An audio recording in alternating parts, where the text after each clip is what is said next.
So, can a simple pair of shoes hold a lifelong dream? Well, today we're driving into this really personal story. It's all about how a childhood wish can take, decades to come true, and what it actually means to finally grab a piece of your own happiness. 58 years.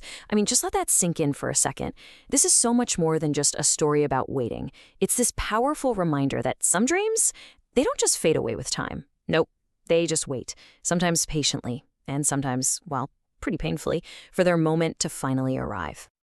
And this is where it all starts. Picture this, a young girl, her name's Shirin, and she is just completely mesmerized, staring into a shoe store window. And then she sees them. A pair of these super vibrant orange shoes with a big, beautiful orange flower right on them. For her, these are not just shoes at all. They're like pure, unfiltered joy that you can actually hold. Okay, so this is where her journey really kicks off. She's 12 years old, and her dad, he gives her the money for the shoes she cannot stop thinking about. For just a second, right? Her dream feels so close, right within reach. But this is also where she hits her first major roadblock. And honestly, it's probably the one that shaped everything that came next. So they get to the store, and her mom's reaction is just immediate and final. This is the very first time she hears what we're calling the opposition. And it's not just, a simple disagreement. It's a full-on judgment. It completely reframes what Shirin wants into something shameful, something you're supposed to grow out of. And these are the words that change everything. My daughter, you're grown up now. It's ugly for you. Wow. With just that one sentence, her joy gets slapped with a label childish, inappropriate. The orange shoes, gone, replaced with some sensible, dull brown ones. A dream gets swapped out for an obligation. And the impact is, well, it's instant. It just digs its way deep into her subconscious. See, her dream wasn't just denied, it was turned into a secret. Something that had to be hidden away, covered up by this metaphorical long black skirt of conformity and what you're supposed to do. Right, so this one disappointment from her childhood, it wasn't just a one-off thing. Oh no, it set a pattern that would literally follow her for decades.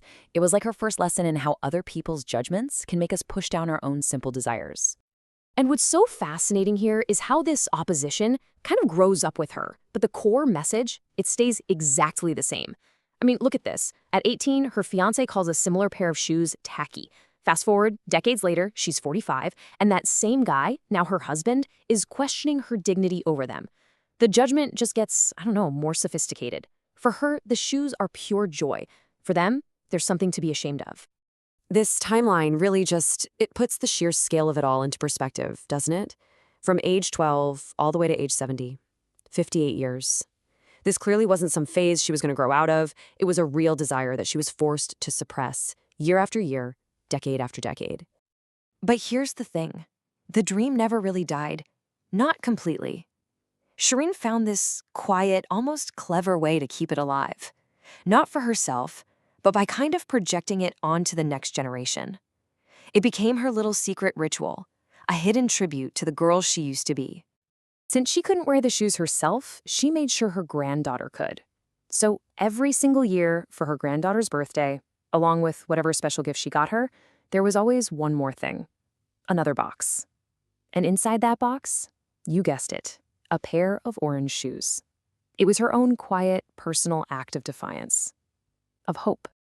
And this became her cover story, a really simple, charming little excuse that hid a lifetime of longing.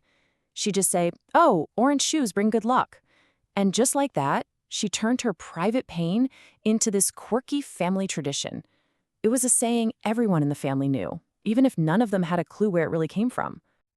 So all of this, all these years, it's all building to the story's beautiful and, kind of heartbreaking climax.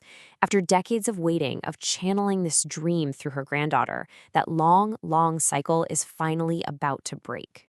Okay, so the scene is probably one you can imagine. A family party, a celebration, and right on schedule, a pair of orange shoes shows up among the gifts. But this time is different. Something's changed. This time, they're not for her granddaughter.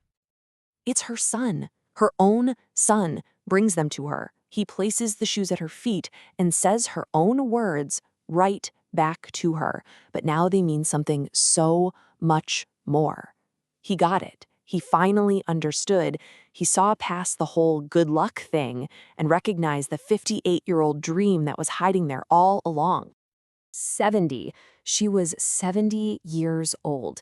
That's how old Shirin was when she finally got to hold her very own pair of orange shoes. Can you believe that? A dream that started when she was 12 is finally coming true when she's 70?